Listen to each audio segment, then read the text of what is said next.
एक उदगीर के इतिहास में जिसका स्वर्ण अक्षर से नाम था, जब देश में युद्ध क्रांति नहीं हुई थी और व्हाइट रिवॉल्यूशन के प्रभात हो रहा था, उस समय जिन डेयरी का कारोबार शुरू हो रहा था उसके अवशेष पर मुझे देखने का आने का दुग्ध मंत्री के नाते ये हमारे सांसद खासदार सुधाकर जी हमको इधर लेके आए, इसके लिए मैं खासदार साहब का आभार व्यक्त करता हूं। हमारे इस कार्यक्रम में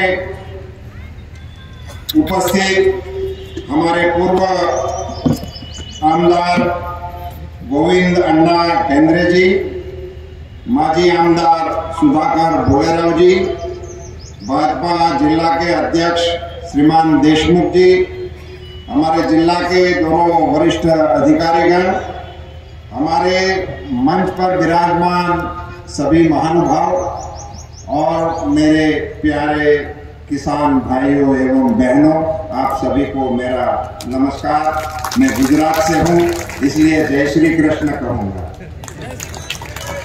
जय श्री राम राम। यहाँ आने तक रास्ते में मुझे कई लोग मिले। मुझे उस फैक्ट्री के पुराने दफ्तर में भी कुलकर्णी जी कुछ शायद वो लेके गए और उसको देख के मेरा दिल थोड़ा दुखा। ये जो कुछ भी हुआ होगा, मैं यहाँ कोई पॉलिटिक्स करने के लिए आज आया नहीं हूं। उसका सीजन आने वाला है, वो आएगा तब मैं भी आऊंगा। उस समय मैं खुल के पॉलिटिक्स खेलूंगा। मगर आज मुझे जरूर इतना कहना है कि ये जिनके कारण हुआ है उन लोगों ने गलत नहीं किया है, उन लोगों ने पाप किया है। डेयरी का एक ऐसा बिजनेस है दोस्तों कि उसमें कभी घाटा हो ही नहीं सकता। ये पूरे देश में चल रहा है और मैं तो जहां से आ रहा हूं आप सब जानते हैं, और मैं गुजरात बोलता हूं तो आप सबको मैं बता दूं बड़े प्यार से कि मेरा जन्म जब हुआ था तब हमारा जन्म मुंबई राज्य में हुआ था। तब तो हम एक ही थे। 54 में तो हम आपके राज्य के ही हिस्से थे। तो हम तो एक ही राज्य में हैं। इसके दो विभाजन होने के बाद गुजरात हुआ और महाराष्ट्र 61 में हुआ, तब तक तो हम साथ ही थे। तो वहां जो डेयरी का कारोबार चल रहा है उसी पार्ट में पुराने मुंबई राज्य में, उसका आज डंका बज रहा है Amul the taste of India. आज इसके नाम से वहां का कारोबार चल रहा है।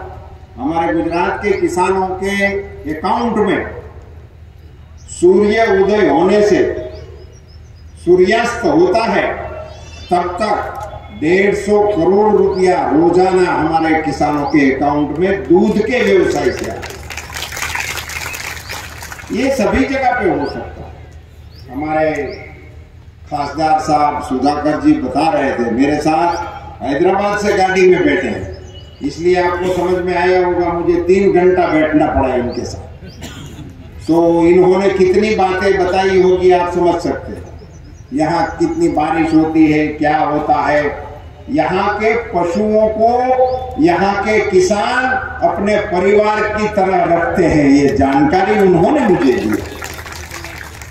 देश की उच्चतम ब्रीड ये यहाँ की ब्रीड हुआ करती थी। राष्ट्रीय सम्मान पात्र ब्रीड ये यहाँ की ब्रीड को इनका सम्मान प्राप्त है। और प्राणियों से जिन किसानों को लगाव हो उस क्षेत्र में कभी भी डेयरी घाटे में नहीं चल सकती, कभी भी नहीं चल सकती। जो हुआ सो हुआ। अब इसके इतिहास में खंगालने का कोई मतलब नहीं है।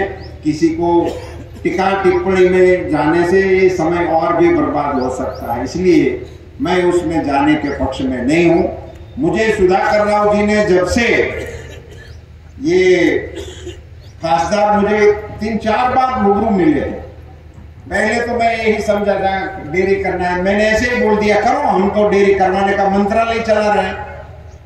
तो बाद में पता चला कि ऐसे करने की चीज नहीं है, ये बिगड़ी हुई चीज है और इसी को कैसे ठीक किया जाए, तभी सारी जानकारी लेने के लिए हमने भी आदेश दिए हैं और हमने भी एनडीडीबी को एक काम सौंपा है कि भी इसमें क्या हम कर सकते हैं, इसका रिपोर्ट हमको दो। उन्होंने शायद यहाँ के लोगों से मिलकर जितनी जानकारी लेनी थी वो शायद उन्होंने ले ली है, वो रिपोर्ट मेरे सामने आने वाला है, आएगा।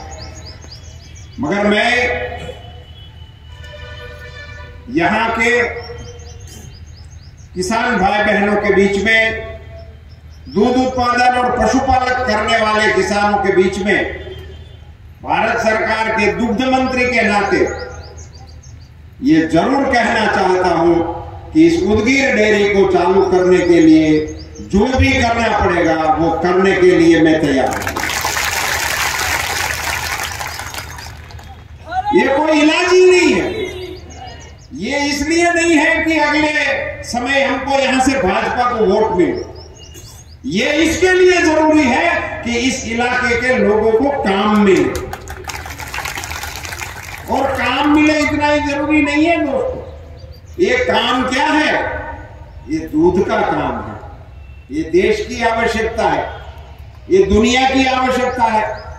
हम अभी 140 करोड़ की हमारी आबादी है, उन सबके लिए दूध चाहिए, मक्खन चाहिए, घी चाहिए, वो यहां हो सकता है और बंद है।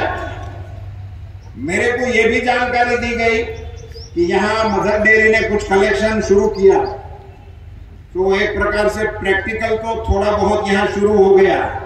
इसको डिटेल कैसे कर सकते हैं उसके बारे में मैं, जिसको शास्त्रीय रूप से करना होगा वो सारी चीजें अपनी ऑफिस में मंगा के करूंगा। मगर वो यहां शुरू हो गया है तो इसको एक्सपांड करने के लिए हम कोशिश करेंगे। ये दूध एक ऐसी चीज है साथियों, और पशुपालन एक ऐसा विषय है, जैसे हमारे खासदार साहब बताते थे कि यहाँ 2-3 साल में एक बार तो अकाल ही होता था और इसी के चलते और कोई इंडस्ट्रीज है नहीं, तो इसका विकल्प क्या हो सकता है? इनका एक ही विकल्प है और वो डेयरी सेक्टर है, वो पशुपालन है, वो हमारी गौ माता है। मुझे आप सबसे बड़ी खुशी बात करनी है साथियों, जब प्रधानमंत्री नरेंद्र मोदी जी देश के प्रधानमंत्री बने तो मैं उसके बारे में यहाँ 2 घंटा भाषण कर सकता हूँ, मगर इतना समय अब आज मेरे पास नहीं है, कभी आऊंगा तो बताऊंगा।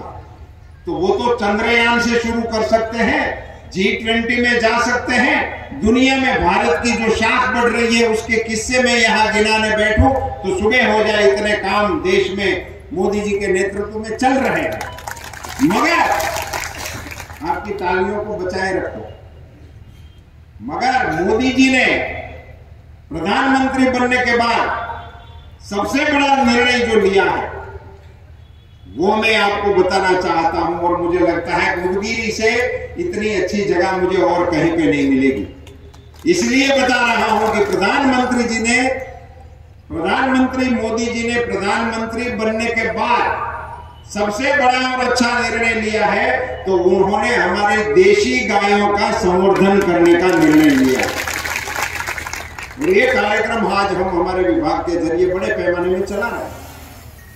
उन्होंने एक निर्णय वो लिया, आज सब आप दुनिया भर में कोरोना की वैक्सीन के लिए मोदी जी को शाबाशी मिल रही है। दुनिया के राष्ट्र के प्रमुख मोदी जी को चरण छूकर सम्मान दे रहे हैं। क्यों? उन राष्ट्र को मोदी जी ने कोरोना वैक्सीन भेजी थी। मैं उदगीर के किसानों के सामने बड़ी विनम्रता से बताना चाहता हूं कि कोरोना वैक्सीन देश के नागरिकों को मुफ्त देने का निर्णय प्रधानमंत्री नरेंद्र मोदी जी ने लिया। इसके 1 साल पहले, इनके 1 साल पहले देश के सभी मवेशियों को भारत सरकार के खर्चे से वैक्सीन देने का निर्णय मोदी जी ने लिया है। और हम राज्य सरकारों के साथ मिलकर पूरे देश के मवेशियों को वैक्सीनेशन करने का काम कर रहे हैं। तो सब किसान हैं और पशुपालक हैं, इसलिए आप अच्छी तरह से जानते हो गाय को, भैंस को, बैल को खुरपका हो गया, मुंह पका हो गया, क्या करते थे? किसान और गाय आमने सामने देखते थे और अड़ोस पड़ोस वाले को पूछने आए तो बताते थे कि 2 दिन से खाती नहीं है, 3 दिन से दूध देती नहीं है, और कुछ गरम गरम ऐसे दूध दाप करके उसमें कुछ देसी औषधियां नाप के उसका दूध देते रहते थे। बच गई तो बच गई, वरना हम अपने लोगों के बीच में बोल देते थे कि उनका और हमारा लेन देन खत्म हो गया। वो लेन देन ऐसे ही खत्म होता रहता था। इस अबोल पशुओं की वेदना को सुनकर देश के प्रधानमंत्री जी ने इनको देश में नाबूद करने के लिए फ्री वैक्सीन पूरे देश में देने का निर्णय लिया है। दूसरा, हम हमारे सबके लिए एम्बुलेंस थी, हम 108 डायल करते हैं, एम्बुलेंस आ जाती है, हमको अस्पताल ले जाती है, बच जाते हैं। मगर इन अबोल पशुओं को कौन ले जाने वाला है? उनकी इस बीमारी के लिए कोई इलाज ही नहीं था। देश के प्रधानमंत्री नरेंद्र मोदी जी ने पूरे भारतवर्ष में भारत सरकार के खर्चे से मोबाइल वेटरनरी यूनिट देने का निर्णय किया और सभी देश में आज 2000 से ज्यादा मोबाइल वेटरनरी यूनिट हमने दे दी। मैं आपको नंबर भी दिलाऊंगा, 1962, जैसे अपना हमारे एम्बुलेंस का नंबर 108 है, ऐसे पशुओं की एम्बुलेंस का नंबर है 1962। आप 1962 करेंगे तो आपके सामने पशु डॉक्टर आ जाएगा और वो आपको आपके घर पे आकर आपके पशु की सारवार कर देगा। ये निर्णय लेने के वजह से पूरे हिंदुस्तान के पशुपालकों के पशुओं के आरोग्य में बहुत बड़ा बदलाव आ गया और पूरे देश में पशुपालन में बहुत ही अच्छा काम हो रहा है। डेयरी में आप सबको बताते हुए मैं क्या कहूं, हम दुनिया में अगर भारत किसी एक चीज में नंबर 1 है तो वो हम डेयरी में नंबर 1 है। हम दूध उत्पादन में दुनिया में नंबर 1 है और सिर्फ उत्पादन में नंबर 1 है, इतना ही नहीं, हमारी आबादी की वजह से पर कैपिटा दूध का उत्पादन दुनिया का जो रिकॉर्ड है उनसे ज्यादा भारत का रिकॉर्ड है। ये भी हमारे दूध उत्पादकों की आज की ताकत है। और साथियों, हमारे यहां और भी कई समस्याएं थी। जो गाय पालते थे उनको पता था, खेती में आप सब किसान हैं इसलिए आपको मुझे ज्यादा समझाना ही नहीं पड़ता। अब बैल का कोई काम ही नहीं रहा, तो अगर गाय को बछड़ा होता है तो ये बड़ी दिक्कत की बात हो जाती है और इनको फिर 2-3 साल के बाद इसको छोड़ देते हैं, तो वो एक प्रकार से फिर दूसरी समस्या का जन्म होता है। अब साथियों, हमारे देश के वैज्ञानिकों ने टेक्निकल ऐसी सिद्धि हासिल कर रही है कि अब गाय को बछड़ी ही आ सकती है। ये हो गया है। अब हमारा इसको अमल करने का काम बाकी है। ऐसे ऐसे टेक्नोलॉजी के, हमारे वैक्सीनेशन के, मोबाइल वेटरनरी यूनिट के, भारत सरकार के निर्णयों की वजह से देश के डेयरी सेक्टर में बहुत ही बड़ा बदलाव आ रहा है। और आज कुछ समय ऐसा भी गया, हमारी माताएं यहाँ बहुत बड़ी संख्या में उपस्थित हैं, इसलिए मैं बताना चाहूंगा कि कुछ वक्त ऐसा भी आ गया कि हम हमारी बेटी जिनके घर में पशु होंगे वहां नहीं देंगे, वो हमारा ये गाय के गोबर का काम नहीं करेगी, वो उसका दूध निकालने का काम नहीं करेंगे। ये एक प्रकार की बाधा आ गई थी पशुपालन के क्षेत्र में। मगर अब इस टेक्नोलॉजी के जरिए नए सिरे से पशुपालन का काम लोग कर रहे हैं और बहुत ही अच्छी कमाई करने का साधन ये अब दूध का व्यवसाय बन गया है। ये एरिया को तो ये सारी चीजें मुझे बतानी ही नहीं चाहिए, क्योंकि यहाँ तो तब शुरू हो गया था जब देश में शायद हमारे यहाँ अमूल शुरू हुआ था। उस कालखंड में यहाँ आपके यहाँ ये डेयरी शुरू हो गई, मगर ये आगे निकल गया। और ये बंद हो गया, इतना ही डिफरेंस है। अब इसको संभालने का हमें काम करने की आवश्यकता है। मैं धन्यवाद दूंगा हमारे खासदार साहब श्रीमान सुधाकर जी को कि उन्होंने सतत इस इश्यू को छोड़ा ही नहीं। और मुझे तो ये भी बताना चाहिए इनको कि आज मेरा कार्यक्रम 100% कैंसिल होने वाला था, मगर उन्होंने इतना परसू किया कि मैं आज आप सबके बीच में आ पाया।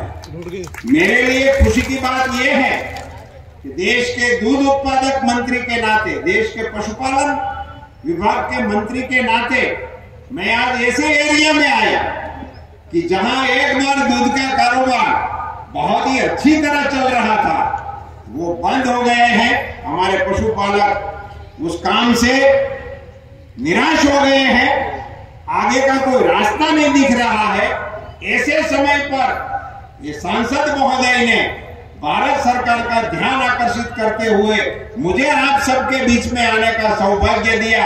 इसके लिए मैं खासदार साहब का तहे दिल से शुक्रगुजार हूं, उसका धन्यवाद करता हूं। और आप सबके बीच में इनको इतना आश्वासन देता हूं कि आप इस योजना को कैसे शुरू करें, क्योंकि ये देखा और कागज पे भी जितनी डिटेल मेरे पास आई है वो अभी इसमें से कुछ काम में आने वाला नहीं है। ये यंत्र भी काम में नहीं आ सकता, इसका तो कोई ये सिविल वर्क्स जो भी है वो भी अभी काम में आने वाला नहीं है।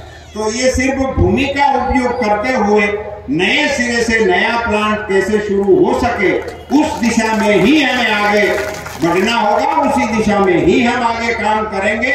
मैं महाराष्ट्र सरकार से, मेरे पास तो ऐसी जानकारी थी कि शायद विखे पाटिल जी आज यहाँ आने वाले थे, अगर आ गए होते तो मैं उनसे रूबरू भी बात कर लेता, मगर मैं फिर से मौका ले लूंगा और महाराष्ट्र की सरकार के साथ कंधे से कंधा मिलाकर उदगिरी के उस भविष्य को जो अपना सुवर्ण काल था वहां वापिस ले जाने का काम भारत सरकार की ओर से करने में मैं कोई कचाश नहीं छोड़ूंगा। मैं आपके किसानों के माध्यम से, आप किसानों की ओर से, मैं भारत सरकार में आपके यहाँ के किसान के नाते इस विषय को आगे बढ़ाऊंगा और आपको इसको पूर्ण करने में मैं आपका सहयोग दूंगा। साथियों, आप सब, अभी ये चुनाव की सभा नहीं है और ना ही चुनाव के लिए बुलाई गई है, फिर भी इतनी संख्या में माता बहनों का और भाइयों का आना ये उम्मीद लेकर आ पाए। आपके मन में उम्मीद है और ये उम्मीद की वजह भी मैं आपको बता देना चाहता हूं। अभी उम्मीद का कारण नरेंद्र मोदी जी है, क्योंकि उनके संज्ञान में अगर कोई चीज चली जाती है तो वो विषय और वो सवाल समाप्त हो जाता है। मैं आपकी ओर से ये विषय उनके संज्ञान में भी लाने का प्रयास करूंगा। आप सब लोगों ने यहाँ मेरा सम्मान किया, स्वागत किया, इसके लिए आपका आभारी हूं। यहाँ हमारे पूर्व विधायक महोदय के घर पे हमको बहुत ही यहाँ महाराष्ट्रियन भोजन उन्होंने खिलाया, बहुत बढ़िया। इसके लिए उनके परिवार का भी ये पब्लिकली मैं धन्यवाद करना चाहता हूं। आप सभी को मेरा नमस्कार, राम राम।